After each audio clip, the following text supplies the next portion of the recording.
donc ramené à son périmètre. Ce périmètre a été mis en cause dans la doctrine par le président Chirac, par le président Sarkozy, et quant aux moyens, sans entrer dans une discussion technique qui ne serait plus supportable à cette heure, il est clair qu'en changeant la nature des missiles que nous tirons depuis nos sous-marins, qui coûtent d'ailleurs, pas les sous-marins, mais les missiles en question, des sommes qu'on pourrait discuter, puisqu'elle aboutit à des tirs de précision qui donnent une dimension tactique à l'arme nucléaire qu'elle ne doit pas avoir.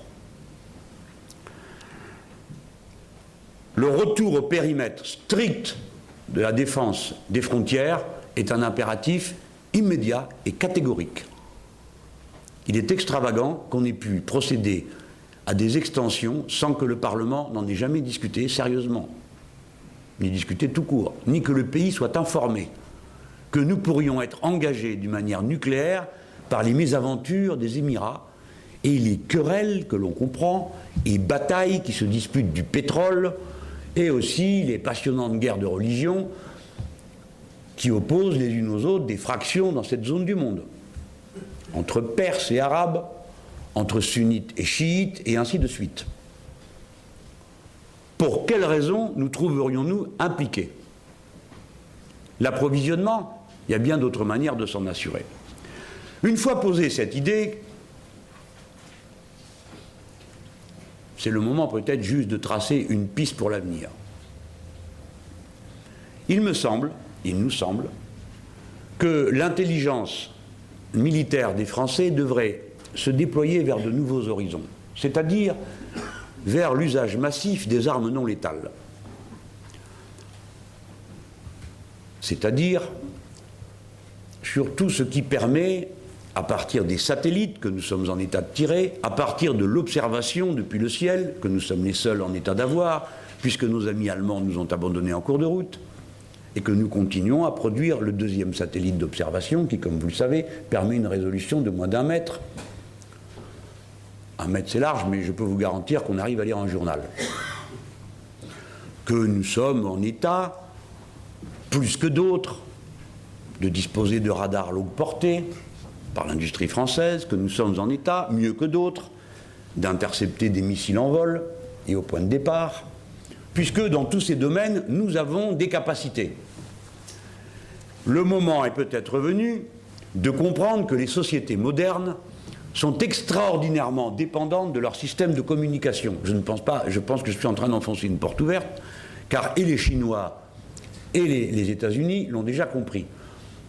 Les Chinois sont capables d'éclairer un satellite, et 6 mois plus tard, les États-Unis d'Amérique ont fait la même démonstration. Ce qui signifie qu'il y a là une nouvelle dimension de l'action militaire qui, combinée à l'action au sol, si j'ose dire, peut produire des effets de désorganisation massifs des sociétés développées comme les nôtres. Il peut être plus intéressant pour nous de frapper un adversaire en le désorganisant totalement et complètement, non seulement dans ses communications, mais avec le reste des autres armes non létales que l'on connaît, que d'avoir pour unique argument de dire que si jamais nous sommes détruits, celui qui nous a détruits sera rudement frappé ensuite. Mais c'est une piste d'avenir.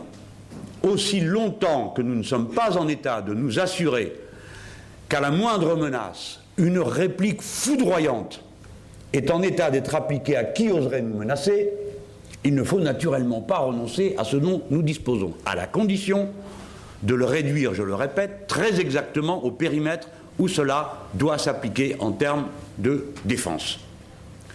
Les frontières de la France et aucune autre. N'importe quel autre État qui serait inclus dans ce système devrait partager avec nous la totalité de ses intérêts. Et donc, la totalité de ses législations sociales, fiscales, des principes constitutionnels qui nous animent.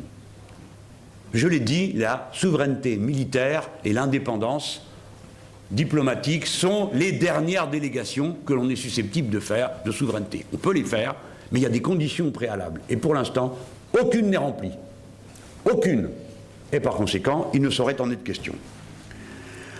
Voilà les traits essentiels que j'ai développés, je vous prie de m'en excuser fort longuement, Peut-être à l'occasion d'autres conférences parviendrai-je à être plus bref, mais c'était la première fois que j'étais conduit à exposer d'une façon générale nos principes. On a dit que c'était une allocution, de manière à ce que chacun ait le temps ensuite d'y réfléchir, compte tenu de tout ce qui a été mis sur la table, et de me faire les observations qu'il jugera bon et amical de me faire. Je crois néanmoins que je peux situer le sens de ce discours.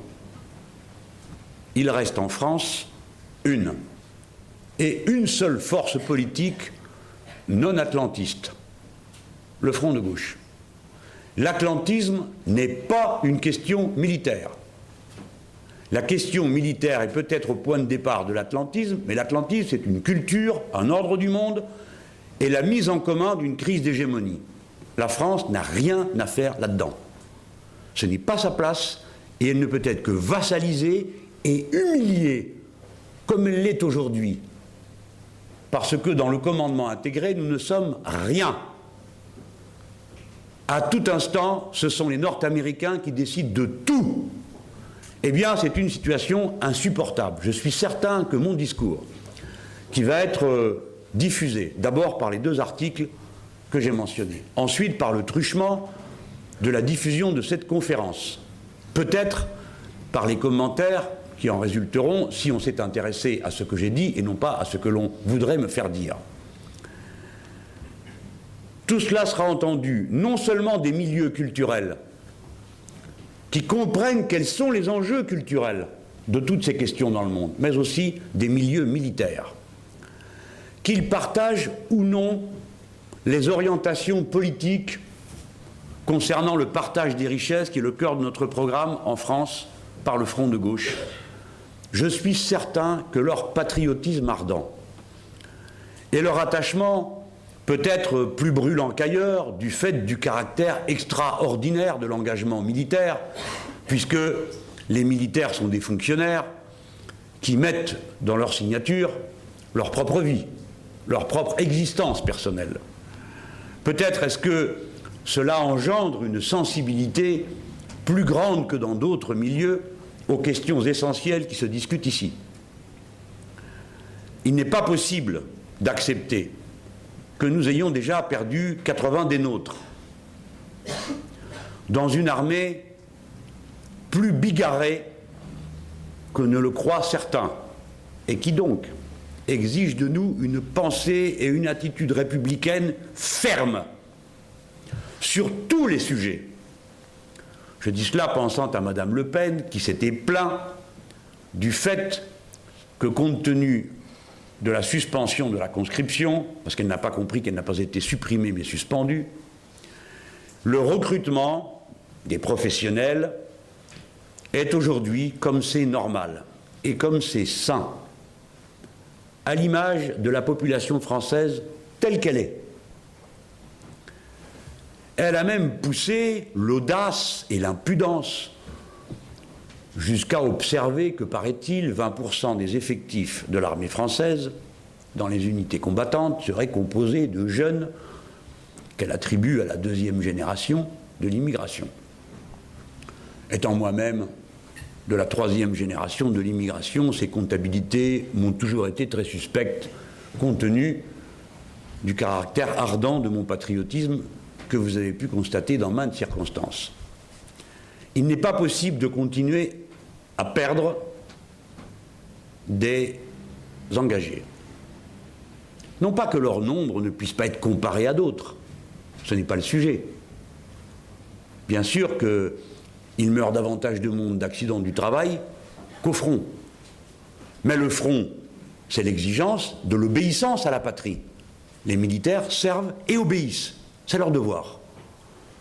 Et si vous commandez que quelqu'un aille risquer sa vie, parce que le pays le commande, il faut être absolument sûr des raisons que l'on a de s'engager et d'exiger de tels sacrifices. Ils ne peuvent être disposés à l'étourdi en fonction de lubies du moment, d'adhésions mal réfléchies à des doctrines qui ne nous concernent pas, à des fiertés mal placées qui nous conduisent à aller nous surexposer pour impressionner le grand frère nord-américain.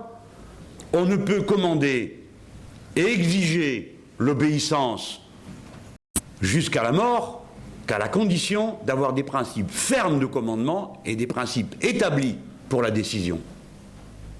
Sinon, comment ensuite peut-on se tourner vers celles, vers ceux qu'on veut voir engagés et leur dire allez jusqu'au bout, s'ils savent avant que l'on n'est pas sûr de soi, que l'on ne sait pas où on va, et que ce qu'on dit n'a pas vraiment d'impact sur l'intérêt du pays. C'est une raison qui doit nous conduire aussi à réfléchir sur la condition des militaires. Je suis partisan, dans ce domaine comme dans tous les autres, de l'interruption de ce qui a été appelé la RGPP. Et des bousculements de toutes sortes qui sont infligés aux militaires professionnels pour les convaincre de quitter les rangs de l'armée. Parce qu'il s'agit de ça.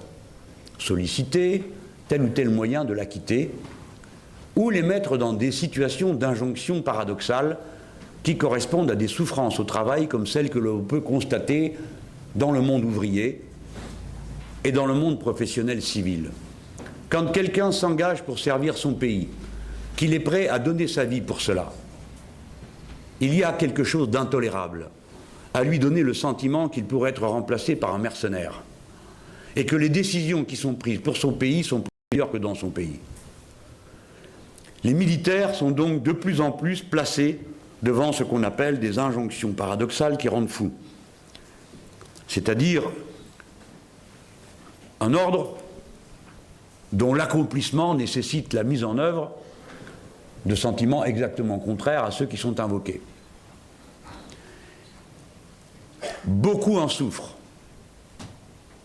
D'abord dans leur vie matérielle. Peut-être serait-il temps, en effet, que pour ces aspects, et en faisant la distinction bien précise entre ceux qui sont au combat et ceux qui n'y sont pas, où évidemment des règles différentes s'appliquent, ce qui est reconnu par toutes les conventions internationales et par le Bureau international du travail. Les militaires puissent eux aussi disposer, comme les policiers auparavant, du droit de se syndiquer. Il n'y a pas de difficultés particulières quant à l'expression de leur patriotisme ou de leur acceptation des disciplines communes. Naturellement, se syndiquer auprès d'organisations confédérées du travail.